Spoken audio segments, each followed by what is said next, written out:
right, you want to lose 30 pounds in 90 days. Yeah, I bet. Who doesn't? You want to do it, and you want it to be extremely easy. Of course.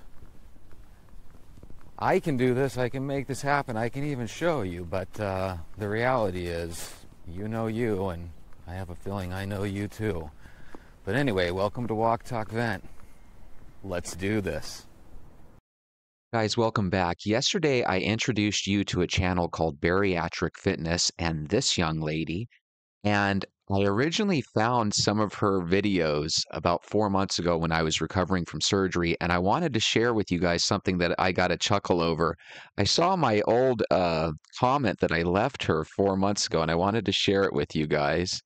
It's right here. Now, keep in mind, I wasn't Walk, Talk, Vent 4 months ago. I was just Jesse, right? So it didn't say Walk, Talk, Vent then, I assure you, but it does now. But anyway, I read the comment, and I'm going to read it to you guys. This is how pathetically depressed I was 4 months ago. I go, I'm so sorry you're going through this. I wish we lived in a world where there wasn't so much misery. I'm sorry. I'm normally more positive, and her video was pretty darn upbeat and positive, and here I was acting like the sky was falling. Today, guys, I want to talk with you a little bit about why I always talk about walking and avoiding sugar. Um, in terms of addiction. I want you guys to get addicted to it. It's because there is something out there called transfer addiction. Right now, we are a little bit addicted to being lazy. We are a little bit addicted to eating Captain Crunch at night and Snickers for lunch, right? So the reason that I wanted you guys to see this video with Bariatric Fitness today is because she's thinking in her mind the same thing I am for you guys. How can we get her addicted, to doing these exercise routines? So I want you to hear this. It's not us getting her addicted, but she wanted to get herself addicted. So I'm going to be quiet and let's hear what she has to say. What's going on, YouTube? Welcome to Bariatric Fitness, where we teach you how to lose weight and gain addictions, not the bad kind. In all seriousness, transfer addictions are a very real thing when you have weight loss surgery. Those can include exercising excessively, alcohol, smoking, shopping. A transfer addiction is transferring from one addiction, which was probably food, and using that same addictive behavior towards another area in your life. So like I usually do, I'm scrolling through Facebook, and I'm a part of these groups where I see so many people just love going to the gym. And I am not that person. So the thought occurred to me, if I'm predispositioned to have a transfer addiction, can I pick my transfer addiction? Can I create my own addiction? Can I have an addiction that isn't going to be bad but beneficial? So I thought, why not reverse engineer my own addiction and get addicted to exercising? This might be the best idea I've ever had. It might be the worst idea I've ever had. We'll have to wait and find out. So I'll be very honest. My exercising habits have been pretty much non-existent since December. In December, my whole family caught the Rona, and my husband, unfortunately, didn't make it. I know you guys definitely weren't expecting to hear that. If you remember from yesterday's video, she had her teeth removed, right, for dentures, which, by the way, they look beautiful. But there was a really nice voice in the background, and it was, I assume, her husband giving her support and stuff, and making her feel good. And he just seemed like a great guy from just the little we heard of him. But when I saw this today, it just shocked me. Apparently he passed away. So, yeah, just real shocking. Another great reason, if you have children and grandchildren, to maybe try to get a handle on your health while we still can. On December 23rd, I became a widow and single mother to a 3-year-old. And let me tell you, I have been absolutely exhausted.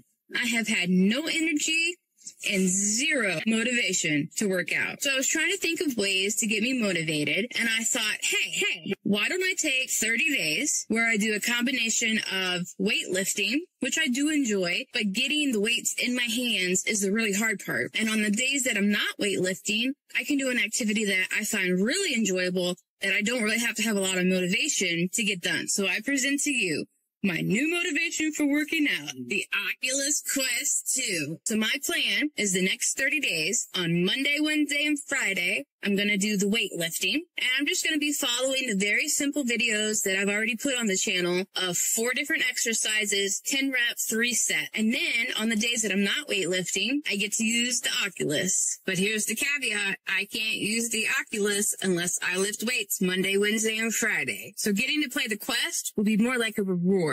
So this whole thing is just one giant experiment to try to get me addicted to working out. So grab a weight, strap on a headset, and let's go. Here is the first day of weigh-in. Let's see what we are. 317. Okay, I really love her attitude here. Her thought process is, let's make this more of a reward than some sort of like horrible thing we have to do, right? So I'm really impressed. Let's see if she can keep this up here for a good 5 or 10 minutes, and we'll just see how far she goes. So let's wish her luck.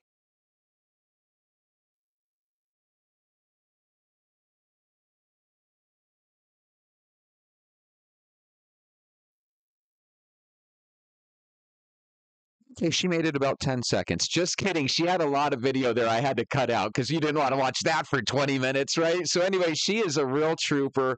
Super impressed with her. Let's see how she did with this weigh-in here and what her thoughts were on becoming addicted to the Oculus here. Last day. Let's see what we are.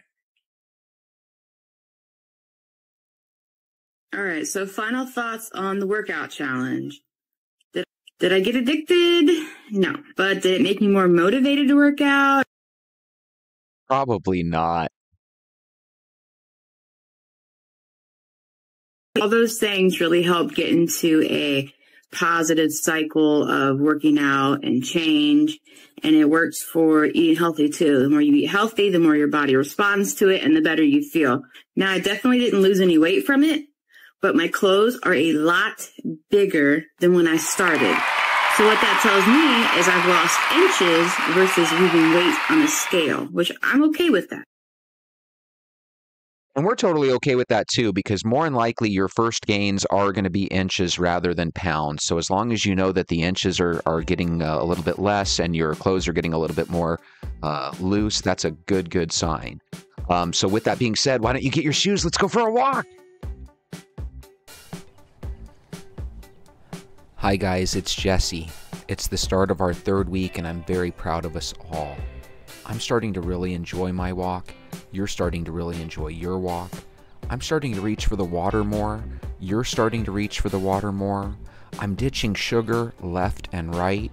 You're ditching sugar left and right. If you're new here, we have 4 rules. Number 1, we walk every day. Number 2, we drink water every day. And number 3, we avoid sugar every day. Number 4, if you break one of the first 3 rules I already mentioned, then you simply obey the other 2. I call it the 2/3 rule. I can do this, you can do this, we can do this, let's do this.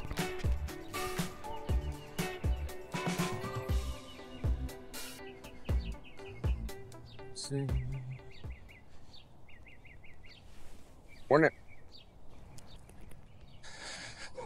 Oh, happy morning or afternoon or early evening whenever you're watching this. I have been telling you that the mornings here where I live have been getting so warm that I'm going to have to start recording in the mornings, because that means the afternoons and evenings here in Arizona are going to start getting too warm. And I was a little proactive today. I checked my weather app, which we probably all have on our phones, right? And my weather app warned me that this afternoon's going to be kind of warm. And I still walk in the afternoon, but instead of holding the camera where you start to sweat a little bit, I figured I'll do this in the morning.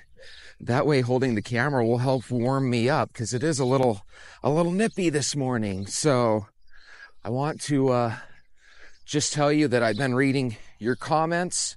Keep up the good work. Somebody left a comment today that said, hey, baby steps, get the whipped cream cheese. So I don't know if that person's right, but the next time I'm at the store, I'm going to check the Philadelphia cream cheese, and then I'm going to check the whipped cream cheese just to confirm that the whipped cream cheese might be less calories. I have no problem if you guys want to eat a bagel. You probably don't want to eat a bagel twice a day, every day, but if you eat a bagel with whipped cream cheese and you find out that it is less calories than the regular cream cheese, I say go for it. Go for it. Step down on that, First you go from the regular cream cheese to the whipped, right? And then you go from both sides of the bagel to just half of a bagel.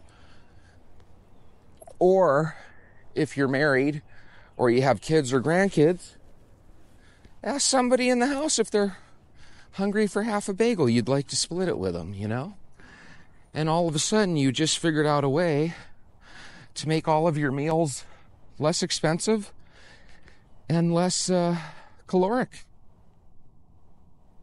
Less caloric, my friends. I also love how we have guys and girls watching my videos. That is very, very cool.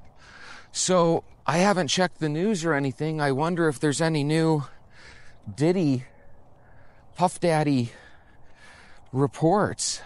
What do you guys think of that situation? Because I kind of grew up with Puff Daddy.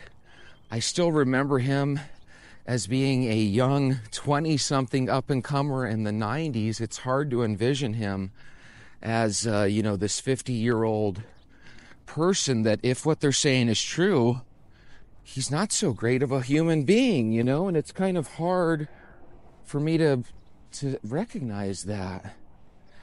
I have also been following this situation where a couple of the Nickelodeon stars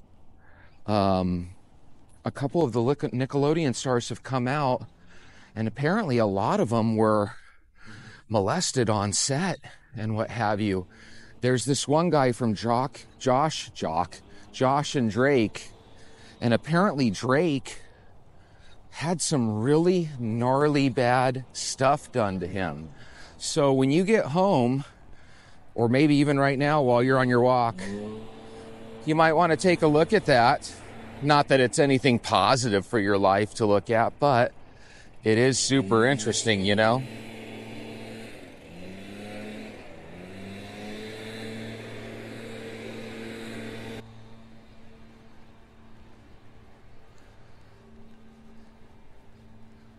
When I was growing up, we would have inside the windows of people's houses, there was a letter E, and it stood for the emergency place where a kid could run to or knock on the door, and the person that lived there had an arrangement with the school and I believe the police department that they were supposed to basically be a safe house if a child felt like stranger danger was following them or asking them questions and they were a little too far from home. These homes with the E in the window were a place where they could run to if need be. I don't see those anymore. I also don't see very many plaques up in the window talking about neighborhood watches. You guys remember McGruff, the crime dog, when we were growing up? I felt like even though we didn't have cell phones, we didn't have the internet, and we didn't have the cameras like we do nowadays, or at least not as many, I felt like we still had plans back in the day. There were these E places where you could go in an emergency if somebody was messing with you. And now, God, I don't know what we have. I guess we have a situation where we just avoid walking because, again, go to your neighborhood schools. Tell me if you notice that same thing. Are kids walking to school in your neighborhood, or would you agree that it's significantly less than it was? Because, see, we were always led to believe that the reason we were all so darn skinny back in the day was because our metabolism was high. Well, I don't want to sound too unscientific, but what if there is no such thing as metabolism? What if that is just some word that we describe to figure out how some people can eat whatever they want and never gain a pound, and other people eat and they can't help but gain weight? Because that's kind of what I feel nowadays, you know? And the reason I say that is because those same kids that we used to say they had a high metabolism, their metabolism isn't so high. A lot of them are gaining weight. And unbelievably, a lot of younger people in their teens and 20s and 30s are having heart attacks and strokes, including LeBron James's son, Bronny, which I still find is weird. Is weird. There was that football player, if you remember, a couple years back for the Bills. He got hit in the chest, which is really weird when you have a pad there, you know, from your shoulder pads. They actually fit across the upper chest. And all of a sudden, he flops, right? I think a lot of kids, by the time they're age 20, have had so much processed fast food, so much sugar, that I think they're about 10 or 15 years older than what their age says. So the reason I bring this up is if there is no such thing as metabolism, and again, I'm sure there's a scientist that'll assure me, Jesse, there very much is something called metabolism, and it very much is integral when it comes to, you know, how much a person weighs or puts on, right? But if I'm right, which I think I am, believe it or not, then I think we can lose weight just by walking to school, so to speak, minus the school. Thank goodness, minus the school. So all that babbling I just did was basically to say, hey, if the kids aren't taking advantage of the walk to school, let's take advantage. It'll be our little cheat code in life, right? We're going to wake up in the morning, and if we have to get out the door by 7:30 to go to work, let's get out the door by 7 and take a little half-hour walk before we go, you know? And if your half-hour walk equates to you being 5 minutes late the first day, don't rush and hit the gas and get in an accident. Just be okay with walking in the work door a couple of minutes late, and then change tomorrow to where you walk 5 minutes earlier so that doesn't happen again. The last thing we want you to do is say, oh my goodness, my half-hour walk was closer to 40 minutes and now I'm late and now I'm hitting the gas and now I'm getting in a car accident. Trust me, no matter how good a job you have, it is not worth getting in an accident just to make sure that you're on time, you know? So again, if you really want to take advantage of your job, never have your job be a reason why you can't walk. Use your job as a catalyst to walk. Well, how do I do that, Jesse? Well, it's very simple. Just like I said, if you leave the door at 7:30 to get to work, you know, just leave the door at 7 and take a little 25, 30-minute walk and then go to work, right? It should have zero effect on the time it takes you to get to work if you time your walk correctly. I don't know if you guys noticed, but sometimes I head east on my walk to start. Sometimes I head north on my walk to start. I don't really go south too much because we're up against a main road, right? And I don't want there to be too many cars and horns and, you know, people yelling and stuff. So I try to go more towards the interior of the neighborhood. Now, the reason I bring this up is because I'm hoping that by this time, you figured out a couple of different routes in your neighborhood. Maybe you figured out a route that lasts you 15 minutes. Maybe you figured out a route that lasts you 30 minutes or longer. What I'd like to know, if you could maybe tell me in the comments, is have any of you started walking different routes in the neighborhood? Or it is okay if you just have one route that takes you about 30 or 45 minutes and you just do that every day. I have no problem with you walking that one route continuously, as long as you're okay with it. My thinking is there's a lot of pretty houses in the neighborhood, and the only way to see them is to walk different routes, you know? So That's how I feel about it. I also love how in the morning, I just woke up about half hour ago. I love how in the morning, the weather feels so nice. And again, you'll notice, or at least you should, there's not anybody out here walking. Which again is why I believe that when people tell you I don't have a gym membership, but I walk a lot, I love walking, I think they're just fibbing. I really do, guys. I don't think anybody walks. I know for a fact people walk, but I also know for a fact, based on the numbers, it's 1%, if that. Does anybody agree with me? Is anybody else noticing that when they walk, they are one of, maybe 2 or 3 people that they'll see walking the whole time they're out? Am I wrong about your neighborhood? Is your neighborhood one where, for whatever reason, people are out all the time?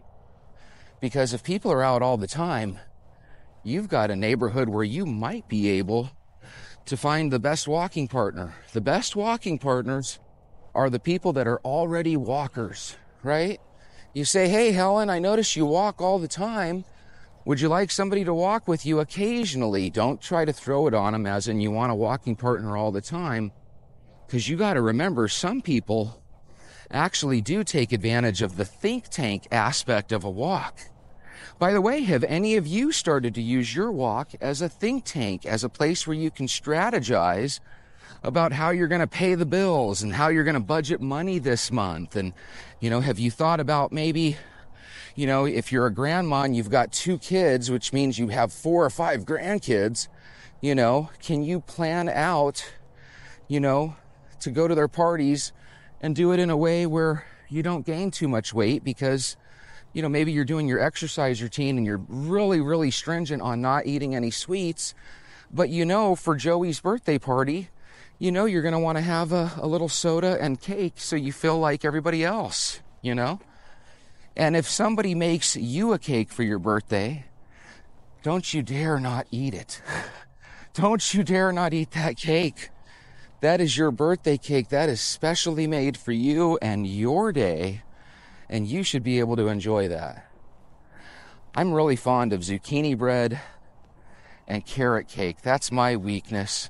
If you're a zucchini bread and carrot cake fan, let me know. Those are absolutely divine to me.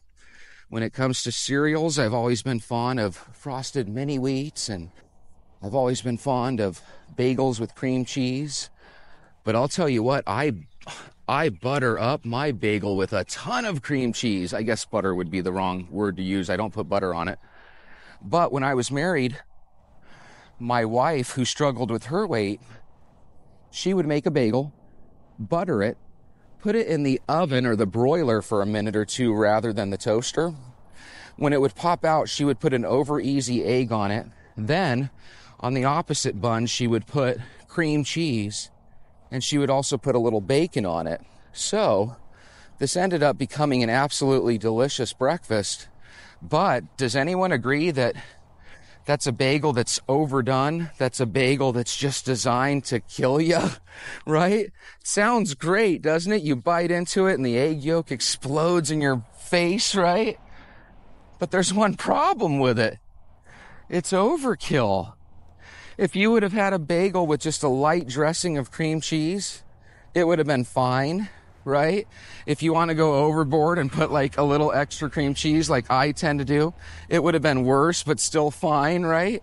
But when you butter it up and add an over easy fried egg and then add fried bacon, you're not really helping yourself, but you're making a hell of a breakfast, right?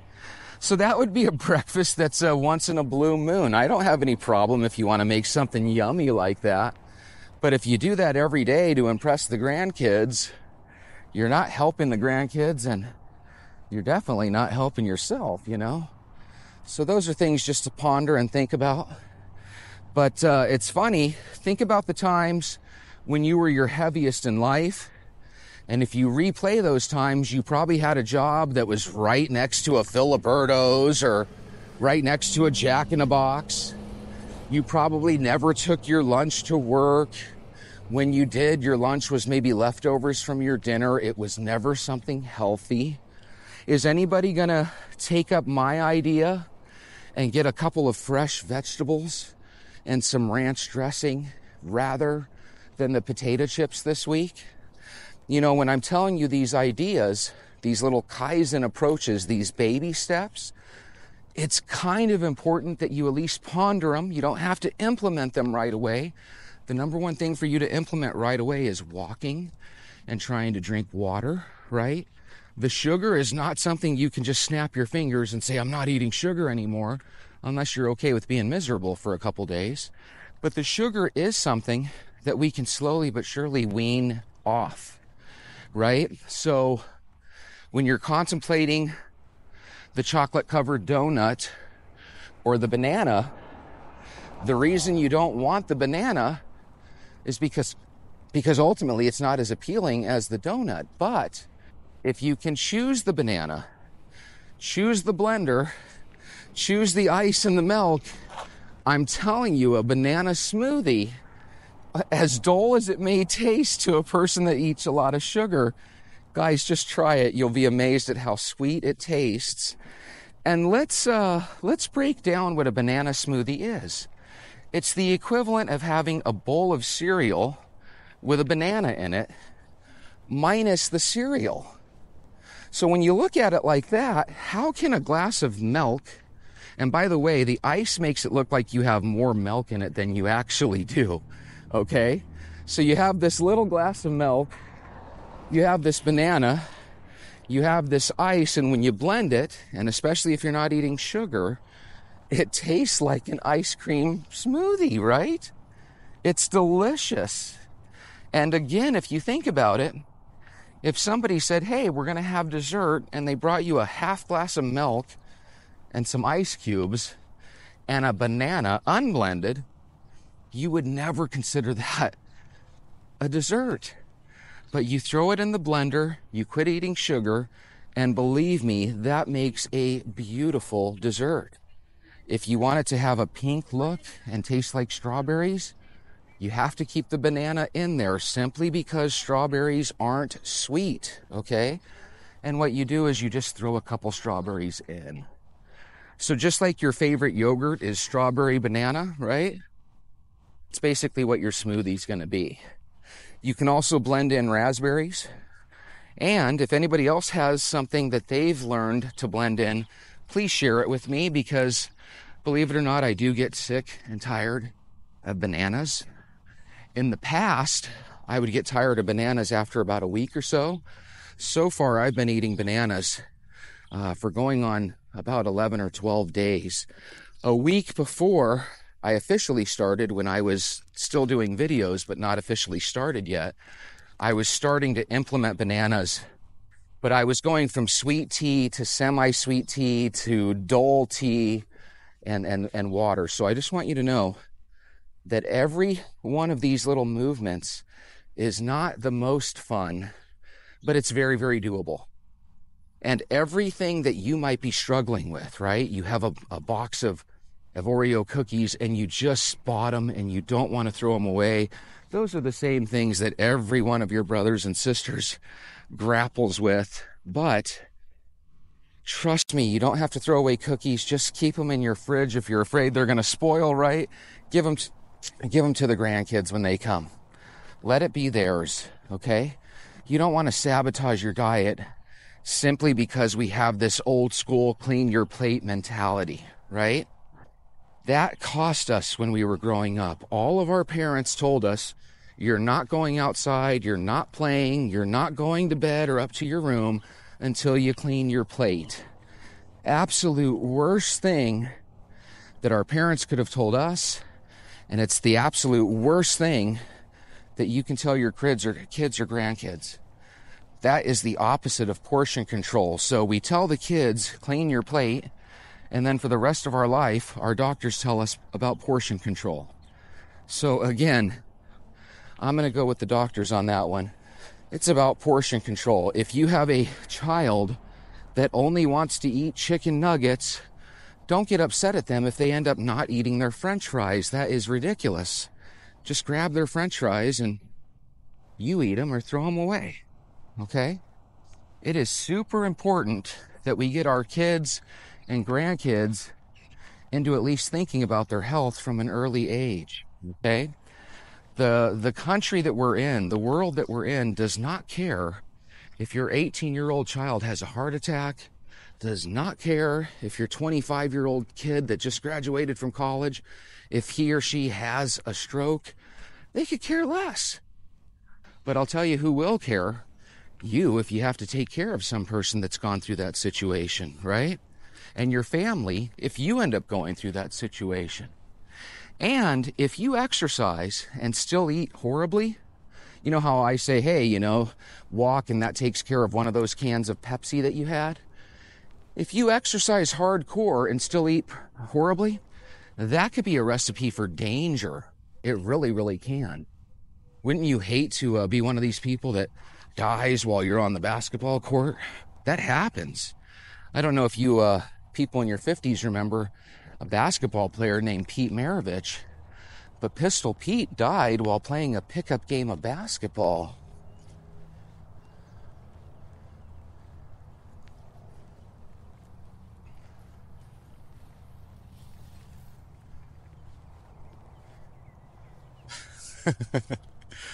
That kid's bike was attacked by a piece of plastic and he rode it all the way down.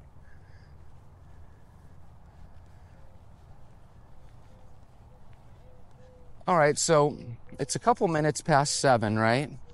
Probably like 7:15-ish. And there's kids on the school campus. So I'm willing to admit when I'm potentially wrong. Maybe I'm not seeing a bunch of walkers in the morning because maybe school starts a little bit earlier than I thought. But I have seen junior high kids walk to school, and it's minimal. It is nothing like it used to be.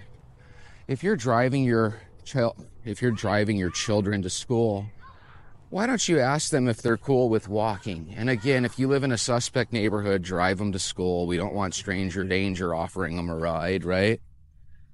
But if the neighborhood is relatively safe, if there's a couple of neighbors that are walking their kids, ask your kid to start walking, not because you don't care, not because you don't want to give them a ride, but because walking is super, super healthy. Hey, there's a walker right there. Nice. Nice. Also remember, there's an advantage if you walk. When you walk, your neighborhood becomes that much safer. It really does. If you can get a couple of neighbors, a couple of friends to walk, right? It gets that much safer. You make yourself a pillar of light for the kids. So if you see any suspect people in the neighborhood and there's kids out and you feel like a call needs to be made to the police, you have your phone there to call the police, okay? Keep your head on a swivel. Let's take back our neighborhoods. Let's let the bad folks in the neighborhood know that there's an extra pair of eyes out there, right? Protect your neighbors. If you see something fishy and somebody messing around with their car, don't be afraid to write a little note on a 3x5 card and put it up on their door that says, hey, just want to let you know when I was walking yesterday, someone was checking out and looking at your car window. Now, if you do that, make sure it's not their car, because wouldn't that be embarrassing, And I'm not saying be the neighborhood snitch on everything. Hey, I noticed when you leave, your wife has another guy come over. I'm not saying be that person, right? But at the same time, your neighborhood literally becomes safer when you're out and about, okay? And that's powerful. That's the first step to us reversing this trend and taking back our streets. When I'm out and about, if I see something really crazy, I have no problem calling the police and letting them know about it. But what if it's something different? What if you're out and about and you're the only one that notices a car crash where somebody just hit a pole? You might be able to be the first person to call an ambulance and help them. You might be able to lend first aid. One of the things I've been contemplating that I've wanted to do for a long time, but I've never done it, is I want to learn CPR. Does anybody else out there know CPR? And if so, are you glad that you went and learned it? I know that you can use the Bee Gees Staying Alive as a way to do mouthless CPR, right? Staying alive. And that's you pressing down on their chest, right? And apparently you have to apply quite a bit of force to their chest. But I wouldn't mind also learning baby or toddler CPR or children's CPR. I might just do that. I think that would be fun. And maybe if I do that, maybe I'll videotape a little bit of it, you know? If you know CPR, tell me in the comments. If you don't know it, but you're kind of like me and wouldn't mind learning because maybe you have some young kids in the family, right? Write me and tell me about that as well, because if I hear enough people say, you know what, I wouldn't mind taking a CPR course and getting certified either, maybe that'll help me, you know, kind of move forward. There's a lot of things that our brothers and sisters that are watching this channel want to do, right? But sometimes we want to make sure that we're not the only jerk out there walking. Could you imagine if you're walking and you notice nobody was there? It's very easy to think, why am I doing this? You know? Just because others aren't taking their health as seriously as they should gives you no excuse for not taking care of your health, okay? And if you and neighbors can make your neighborhood a little bit safer by taking a walk, you know, feel guilty and do it, you know? Whatever excuse it takes to get you out of the door, the dog has to take a piss, good. I'll take Rufus for a piss, right? If your husband is always taking the dog out, the dog doesn't mind taking multiple walks. The dog could really care less if he took 1 walk or 20, and he would love to take 20. Trust me.